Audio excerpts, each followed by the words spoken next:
우리 삶의 전반에서 또 역사에서 하나님이 주도권을 잡고 계시고 또 잡도록 우리가 해야 된다라고 그렇게 말씀하십니다. 하나님은 온 우주의 주인이십니다.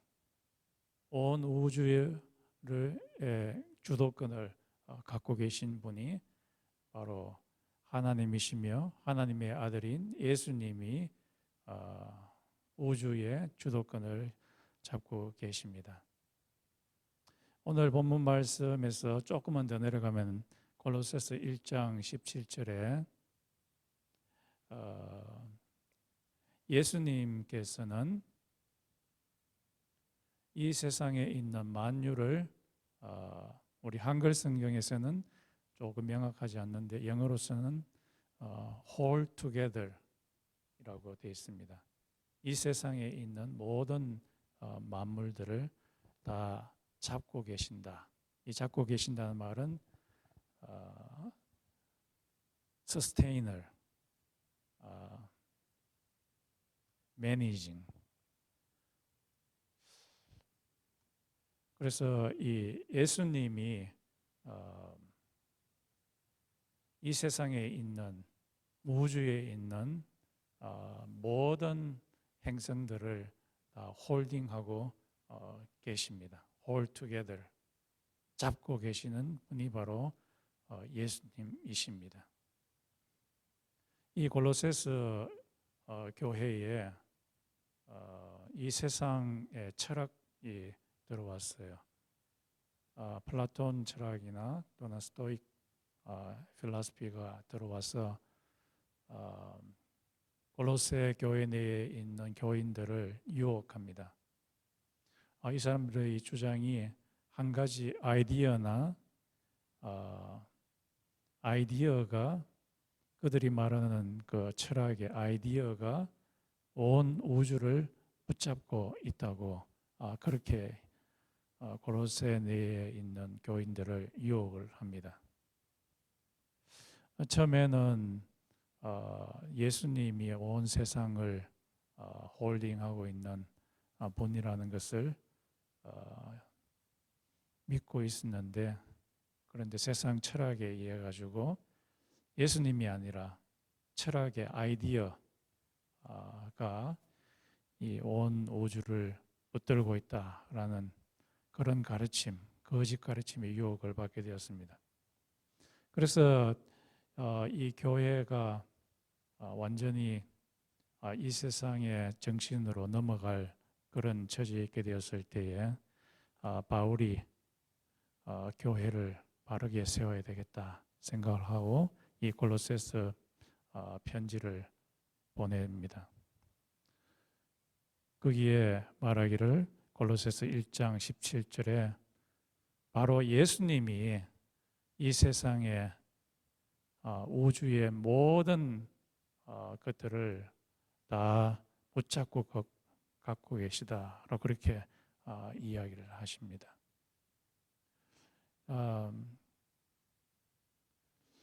예수님이 이 지구를 붙잡고 있지 않으면은 우리들은 굉장히 어려운 처지에 빠지게 됩니다. 예수님이 이 세상에 gravity, 중력이라고 하는 이 힘을 넣어 놓았기 때문에 이 세상에 있는 사람들이 우주로 떨어져 나가지 않고 이 세상에서 잘 살 수가 있습니다. 지금 우리가 살고 있는 이 지구는 굉장히 빠른 속도로 지금 돌아가고 있습니다. 그 속도가 총알보다도 더 빠르게 지나가고 있습니다. 우리가 여기 가만히 있으니까 이 지구가 빨리 지나가고 있는 것 같지 않지요. 그것은 예수님께서 이 중력이라는 법을 넣으셔서 우리를 잡고 계시기 때문에 그렇습니다. 제가 어렸을 때에 초등학교 때 지구봉이라 하는 게 있어요. 지구봉을 타기를 좋아했어요. 지구봉에서 날아가서 하늘을 나르는 그 기분이 너무 좋아가지고 지구봉을 굉장히 큰 철제로 되는 둥근 게 있어요. 여기 다리를 넣어가지고 막 돌립니다. 엄청나게 빠르게 돌립니다. 그리고 나서 이제 지구봉에 있는 한 봉 중에 하나를 내가 잡고 손을 놓으면은 거의 땅과 평행된 패럴렐된 상태에서 확 날아갑니다. 날아가가지고는 이제 땅에 정착하게 되는데 그 날아갈 때 기분이 너무너무 좋습니다. 그런데 어느 날 이게 날아갈 때 발로 잘 착지를 못해가지고 발이 먼저 땅에 착지되어야 되는데 이 턱이 먼저 착지가 돼가지고 이 제 턱 주바리가 땅에 처박혀서 막 얼마나 많이 부어가지고 굉장히 크게 부어서 저희 국민학교 그 선생님이 저희 집까지 데려다 주신 그런 일이 있는데 이와 마찬가지로 이 홀딩하는 그런 힘이 없으면은 떨어져 나갑니다. 우리 이 지구에서도 마찬가지죠. 지구가 엄청나게 빠른 속도로 돌아가고 있는데 예수님께서 우리를 붙잡아 주시지 않으면은 우리는 저 우주로 떨어져 나가서 깜깜한 우주로 떨어져 나가서 영원한 미아가 되어버려서 죽어버리게 됩니다. 이게 지금 지구뿐만 아니라 태양계 속에 있는 행성들이 많죠. 수금지화해서 수성, 금성 수많은 이 행성들이 있는데 우리 이 태양계는 우리 은하라고 하는 갤럭시에 있는 많은 그런 행성들 가운데 아주 지극히 작은 은하에 속한 것입니다. 이 우리 은하 외에 수조 개의 은하가 우리보다 은하보다도 훨씬 더 큰 갤럭시가 수조 개가 있다고 지금 이야기하고 있고, 그리고 이 은하가 점점 팽창해 가고 있다고 합니다. 그런데 여기 있는 모든 행성들은 올빗을 통해 가지고 궤도를 통해서 일정한 속도로 계속 돌아가고 있습니다. 이것이 만약에 누군가가 그것을 홀딩하고 있지 않다면은 이 행성들이 막 다 밖으로 튀어나가 가지고 박살이 날 겁니다. 그런데 오늘 골로새서 1장 17절에서는 이 모든 우주 만유를 잡고 계시는 분은 예수님이시라고 이야기하고 있습니다. 그래서 예수님은 온 우주의 주인이십니다. 그분이 바로 주권자이십니다.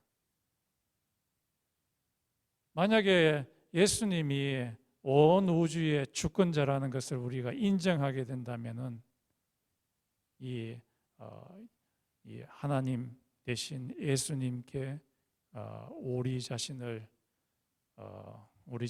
고난을 그분께 넘기지 않을 수가 없습니다. 우리가 우리의 인생을 옳게 바르게 항해해 갈 수 있습니까? 우리의 삶 가운데서는 얼마나 많은 어려움들이 오는지 모릅니다. 우리는 머리가 나빠가지고 지혜가 없어서 우리의 인생에 어떤 어려움이 오는지 잘 알지 못합니다. 그러나 만유의 주인이 되시는, 우주의 주인이 되시는 예수님께서는 모든 것을 다 알고 계시며 우리의 삶을 잘 항해하게 하시는, 인도하시는 그런 분이시기 때문입니다. 또 이 예수님은 역사의 주인이십니다. 역사의 주인이심을 성경 말씀은 분명하게 말씀하십니다. 다니엘서 2장에 보면 느부갓네살이 꾼 꿈에서 나타납니다. 어느 날 이 느부갓네살이라고 하는 바벨론의 왕이 아주 사나운 꿈을 꾸었습니다. 꿈을 꾸고 나서 그 꿈 내용을 까먹어 버렸습니다. 그런데 아주 기분이 좋지 않아요. 꿈을 꾸는 그 꿈의 느낌이 자기가 굉장히 크게 당할 것 같은 그런 꿈을 꾸었기 때문입니다. 그래서 이 꿈이 무슨 내용인가, 또 이 꿈의 해석이 도대체 어떤 해석인가 굉장히 궁금했습니다. 그래서 그 나라에 있는 모든 지혜로운 사람들을 다 불러놓고는 내가 무슨 꿈을 꾸었는지 꿈의 내용과 그 꿈의 해석을 이야기하라고 이야기를 했습니다. 그랬더니만 지혜자들이 말하기를 왕이시여 우리에게 그 꿈의 내용을 말해 주시면은 우리가 그 꿈의 해석을 해드리겠습니다. 그렇게 이야기를 했습니다. 그랬더니만 왕이 화를 내면서 이것들 전부 다 가짜구먼 이라고 이야기하면서 너희들이 그 꿈의 내용과 그것을 해석하지 않으면은 너희의 집들을 무더기로 만들어 버릴 것이고 다 박살을 내버릴 것이고 그리고 너희 몸 그리고 너희 자식들의 몸을 다 갈기갈기 찢어서 죽여버릴 것이다 라고 위협을 했습니다. 그러자 이 지혜자들 중에 한 사람인 다니엘이 이 소식을 듣고 자기 친구들에게 중보 기도를 요청하고 또 자신도 기도를 합니다. 기도 가운데 하나님께서 다니엘에게 그 꿈의 내용과 그리고 해석을 해줍니다. 그리고 이 다니엘이 아리옥이라고 하는 사람을 통해서 느부갓네살에게 꿈의 내용과 그 해석을 이야기해 주겠다고 이야기를 합니다. 다니엘은 이야기합니다. 왕이 꾸으신 그 꿈의 내용은 크게 두 가지인데 하나는 큰 신상이고 그리고 또 하나는 떠인 돌입니다. 그렇게 얘기했습니다. 그 신상은 머리 부분은 황금색으로 되어 있고 그리고 가슴과 팔은 은으로 되어 있고 그리고 허리 부분 밑은 사이 부분은 동으로 되어 있고 그리고 종아리 부분은 철로 되어 있고 발 부분과 그리고 발가락은 철과 클레이가 섞여 있는 것으로 구성되어 있습니다. 그리고 이 돌은 사람의 손으로 떠지 아니하는 아주 작은 돌인데 그 돌이 떠서 아주 무섭게 보이는 그 신상을 향해서 팍 날아가서 신상이 부딪히니까 그 신상이 박살이 나서 가루가 되고 이 작은 돌은 막 점점 커져가지고 온 세상을 메우는 아주 큰 산처럼 되었습니다. 그렇게 이야기를 했습니다. 그러면서 해석을 다니엘이 합니다. 그 돌은 하나님의 나라이고 그리고 이 금신상에 있는 각 부분들은 이 세상에 나타날 나라들, 세상 나라들입니다.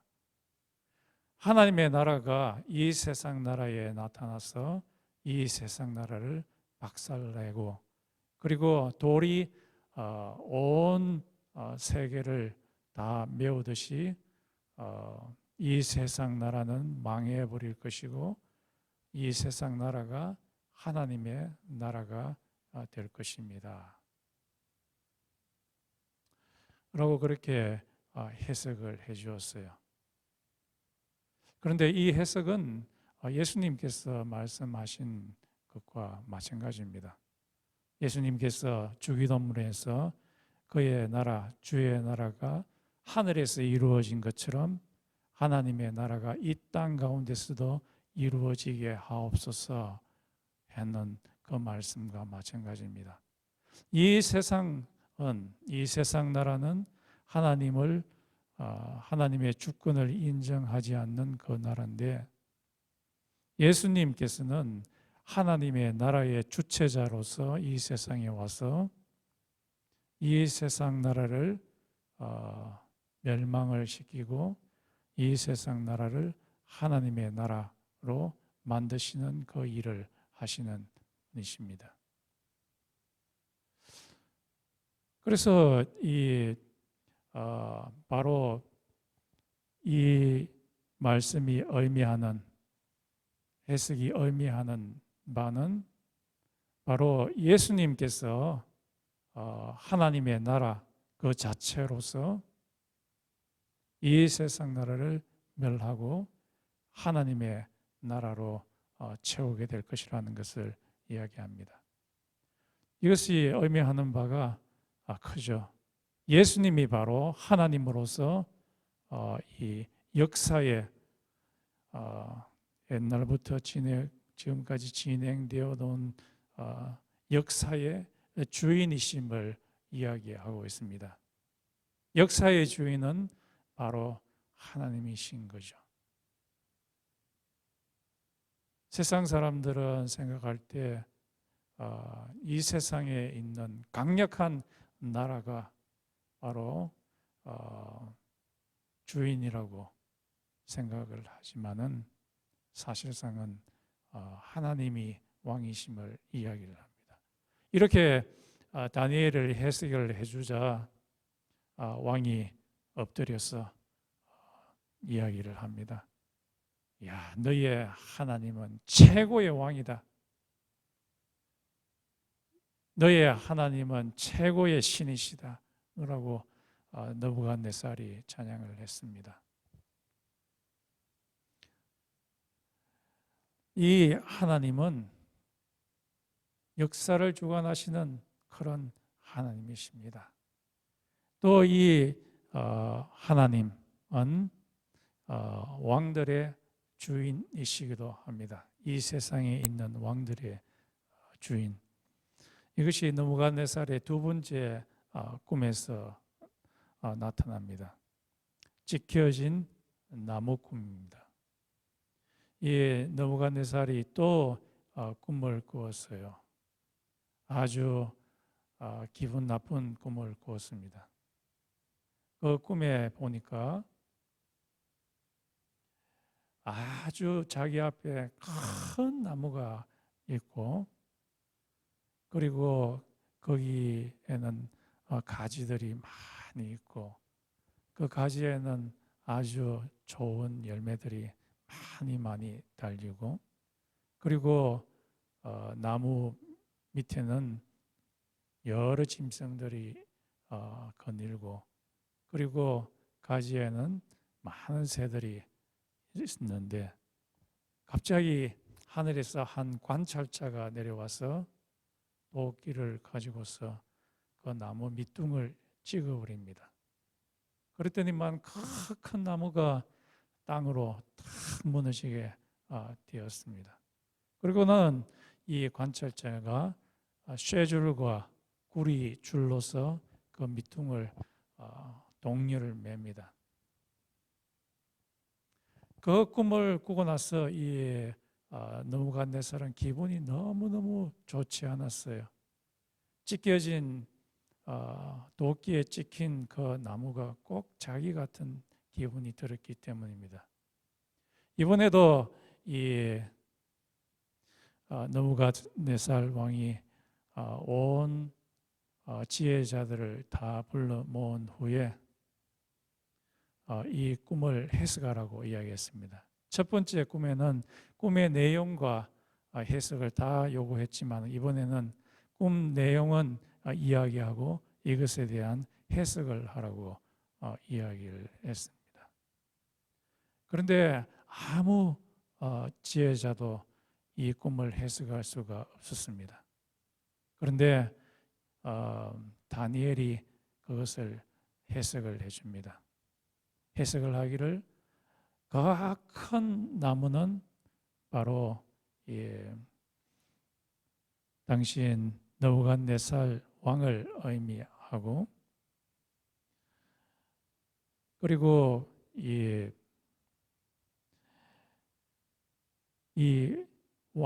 나무가 도끼에 찍혀서 넘어지는 것은 하나님께서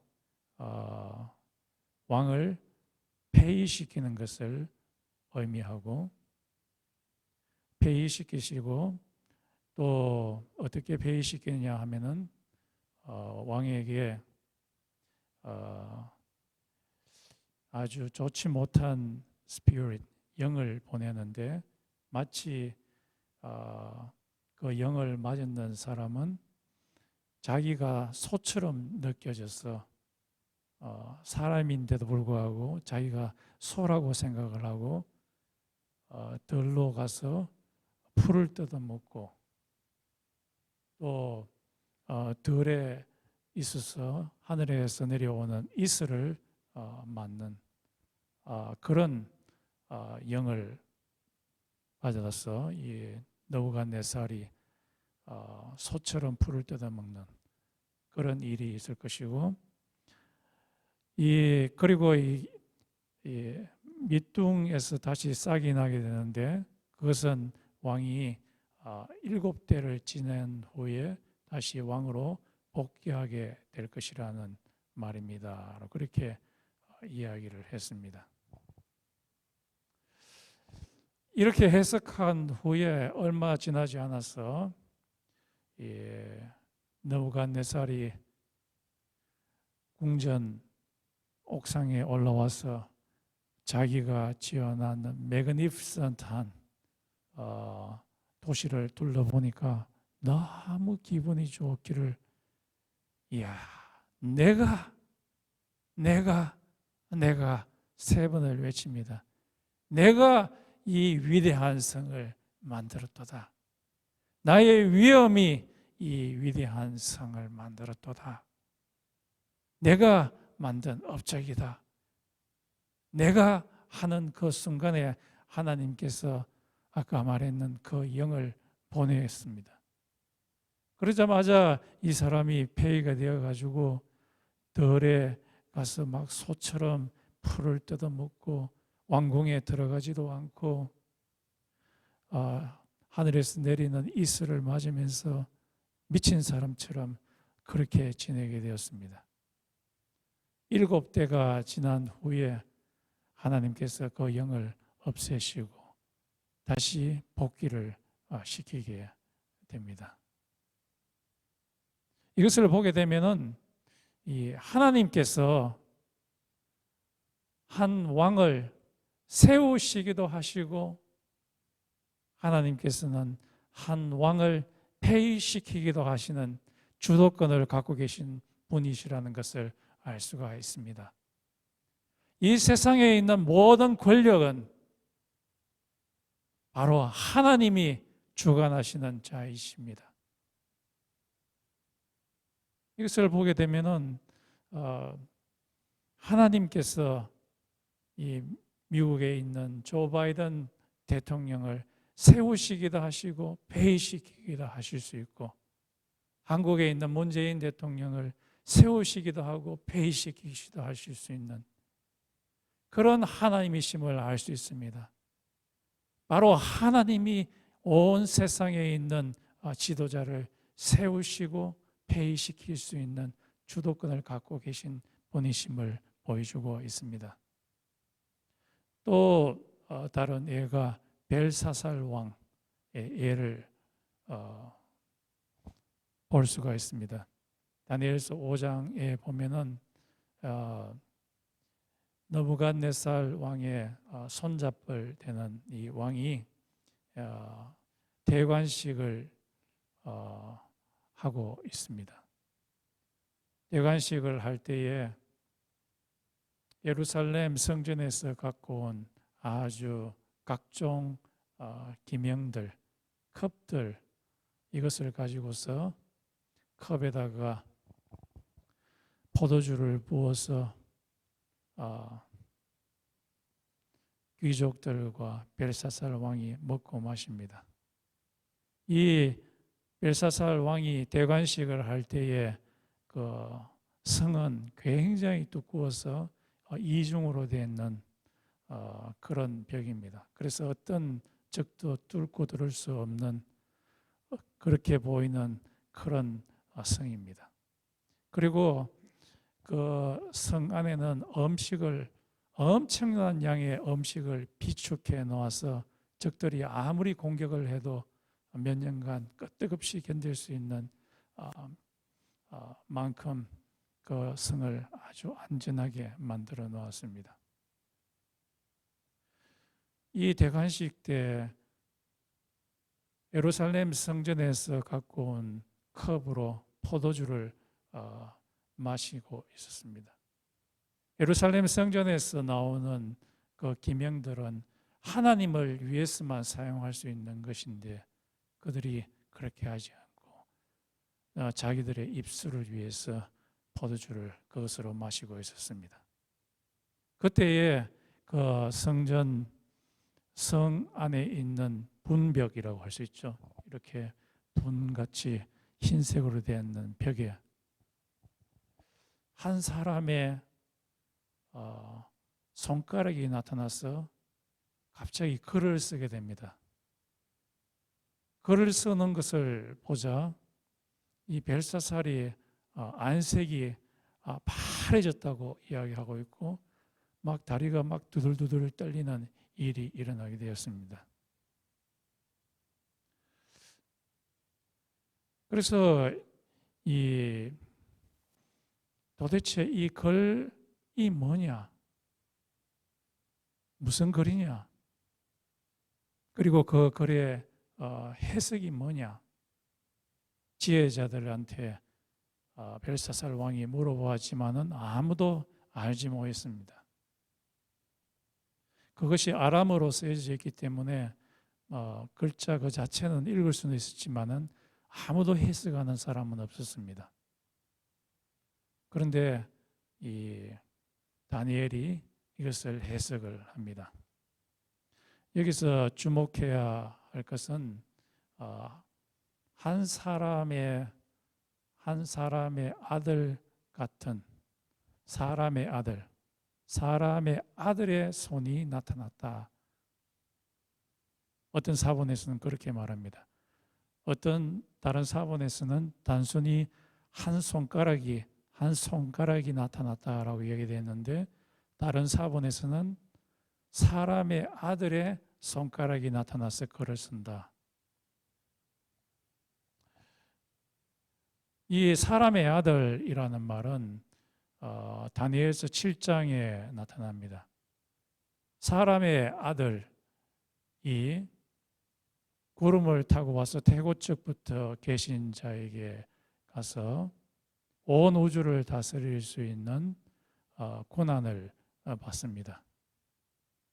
그래서 이 사람의 아들은 인자라고 하죠. 인자는 바로 하나님의 아들로서 하나님이심을 의미합니다. 그런데 예수님께서 사복음서에 자기 자신을 그 사람의 아들, 그 인자라고 이야기를 합니다. 그래서 어떤 주석서에서는 이 손가락의 주인공이 누구인가? 이것은 바로 성육신 전에 예수님의 손가락이라고 이야기를 합니다. 그 글이 뭐냐 합니까? 메네 데겔 우르바신.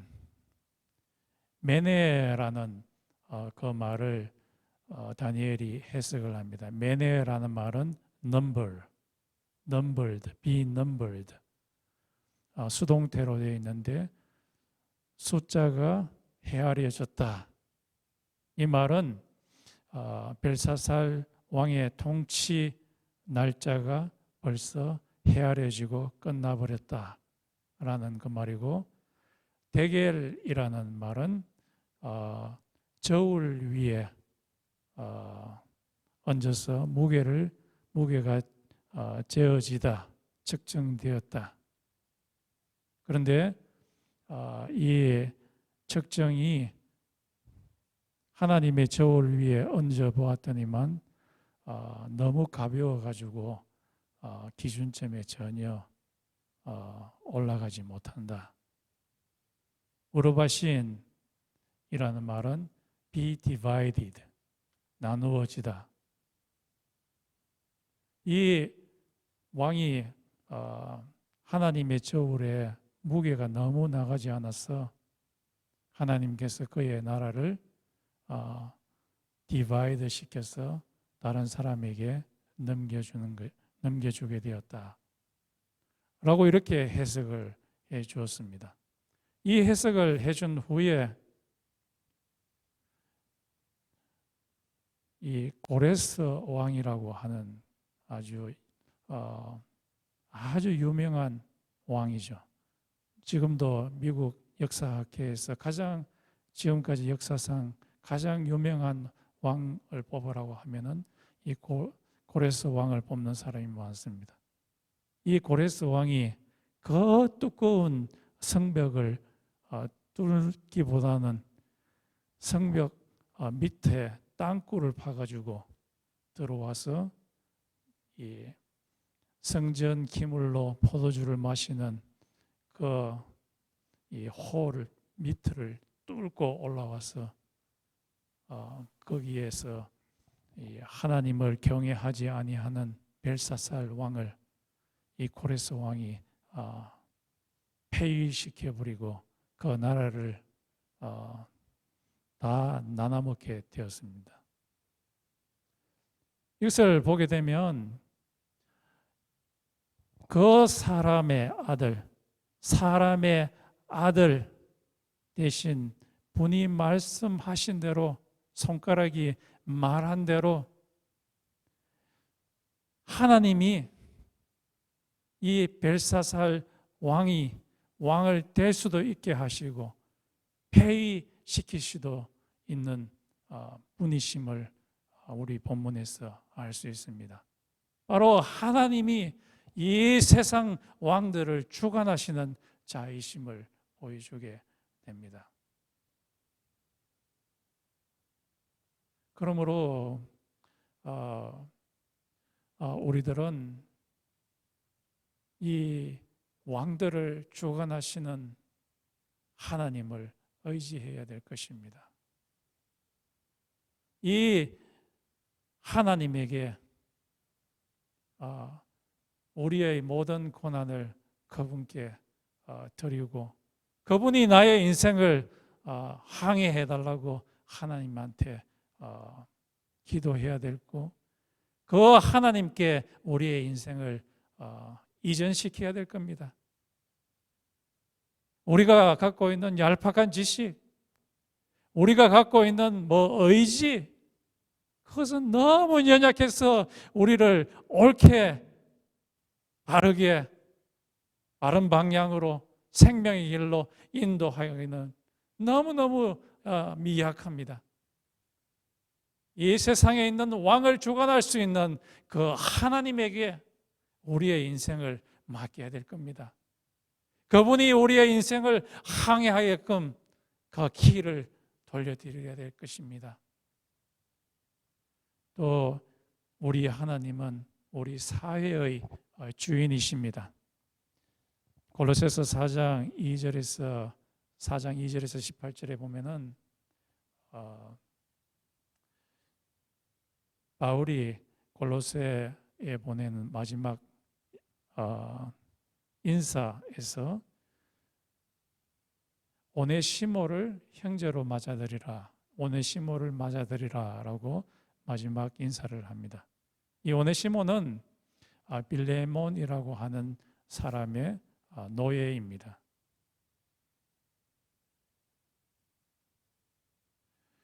노예인데 이 노예를 형제로 맞아야 되리라 라고 이렇게 여기에서도 말하고 빌레몬스에서도 말합니다.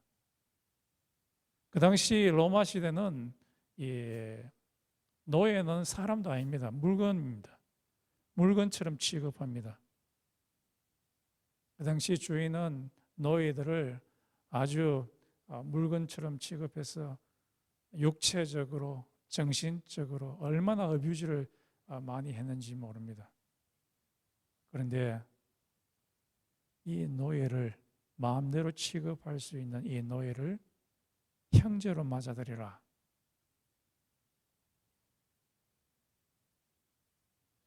하나님께서는 이 사회가 하나님의 나라로 변하기를 원합니다.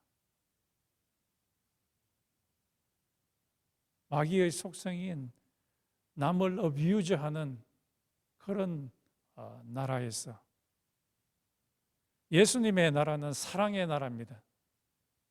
사람을 인격으로 대하고 사람의 생명을 귀하게 하는 그 사랑의 나라로 만드시기를 원하십니다. 그래서 노예를 형제처럼 대하라, 그렇게 말씀을 하시고, 또 조금 더 내려가서 골로새서 3장 18절에서는 하나님께서 가정의 주인을 하나님으로 모시기를 원하십니다. 예수님을 가정의 주인으로 섬기기를 원하십니다. 하나님의 정신에 따라서 이 가정이 운영되기를 원하십니다. 그 당시 로마 시대의 가정에서 가장은 완전히 최고의 권력을 갖고 있어가지고 이 자식들을 막 아주 물건 취급을 할 수 있었습니다. 그래서 존 스타트라는 분의 책에 의하면 자식들을 발에 족쇄를 채워가지고 도망가지 못하도록 들에 내보내서 일을 하루 종일 시키기도 하고 어떨 때는 팔기도 했다고 합니다. 그런데 이 골로새서 3장 18절 이하에서 바울은 크리스찬 가정에서의 가정에서 이 주권자는 마음대로 권력을 휘두르는 그런 가정이 아니라 예수님의 정신에 따라서 아비가 자식들을 사랑하는 가정이 되어야 된다. 가정에서의 주인은 바로 하나님이 되셔야 된다. 예수님이 되셔야 된다. 라고 그렇게 말하고 있습니다. 예수님께서 주기도문에서 말씀하신 것처럼 하나님의 나라가 하늘에서는 벌써 이루어졌지만은 땅에서는 이루어지지 않았는데 땅에 있는 이 가정에서도 하나님의 나라가 이루어져야 된다. 하나님의 나라라는 것은 하나님의 통치를 의미합니다. 하나님의 다스림, 하나님의 정신의 나라의 정신인 사랑이 다스리는 그 통치가 가정에서 이루어져야 된다라고 이렇게 말씀하십니다. 가정뿐만 아니라 또 골로새서에서는 예수 그리스도는 교회의 머리시라라고 말씀하십니다.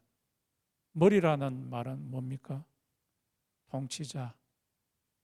교회의 통치자는 누구인가? 예수이시다. 하나님이시다. 이 교회의 통치자는 목사도 아니고 장로도 아니고 집사도 아니고 그 어떤 자도 아니다. 교회의 통치자는 바로 머리 대신 예수님이시다. 예수님의 정신에 따라서 이 교회가 운영이 되어야 된다. 예수님이 말씀하시는 대로 운영이 되어야 된다. 예수님이 이 교회를 이끌어 가야 된다.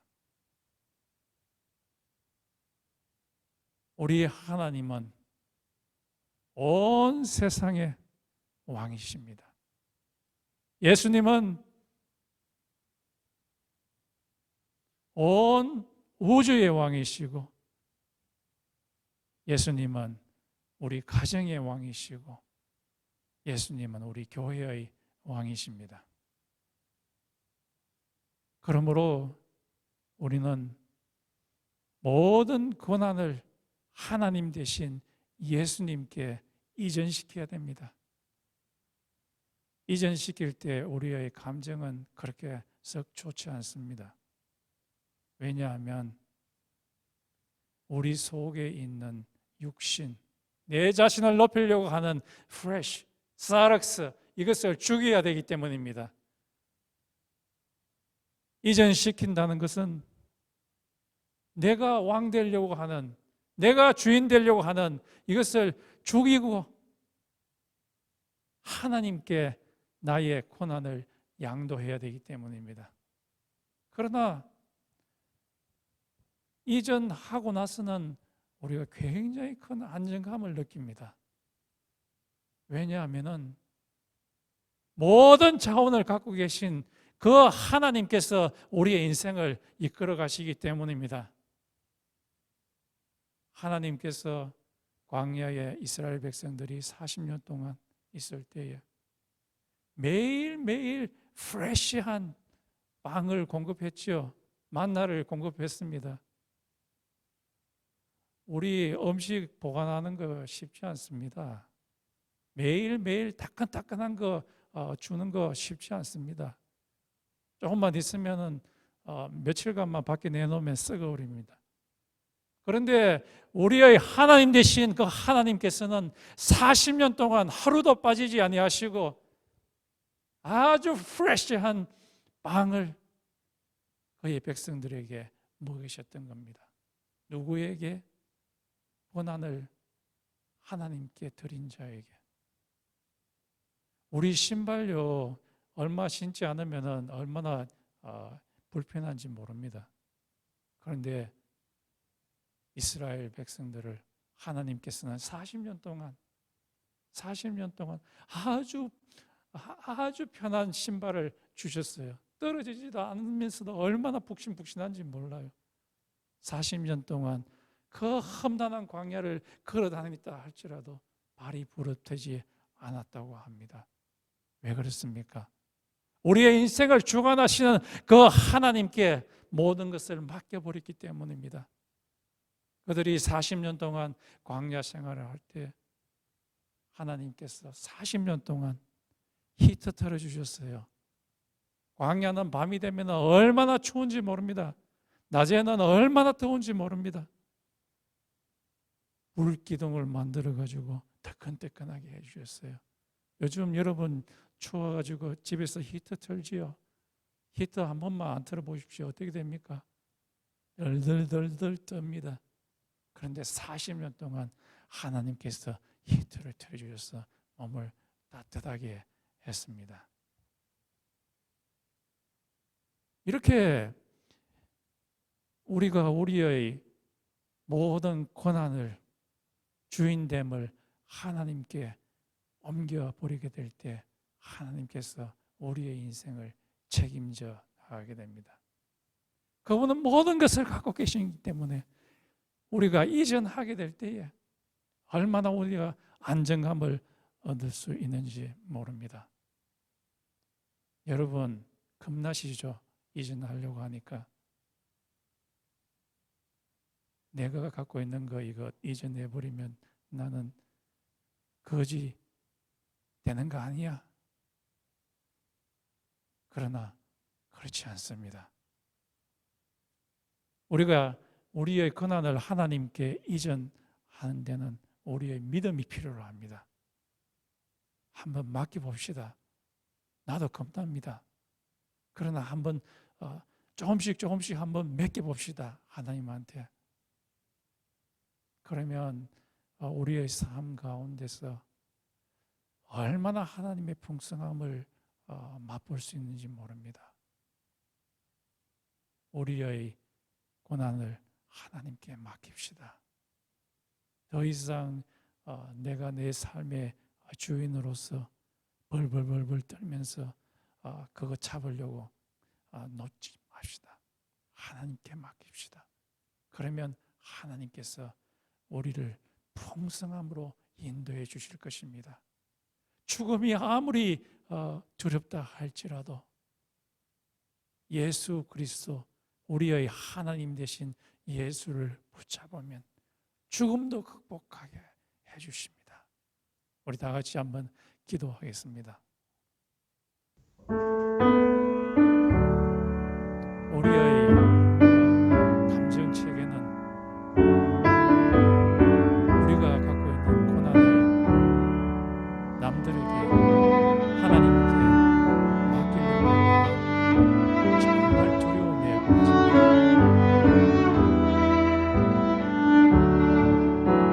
굶어 죽지는 않을까, 얼어 죽지는 않을까.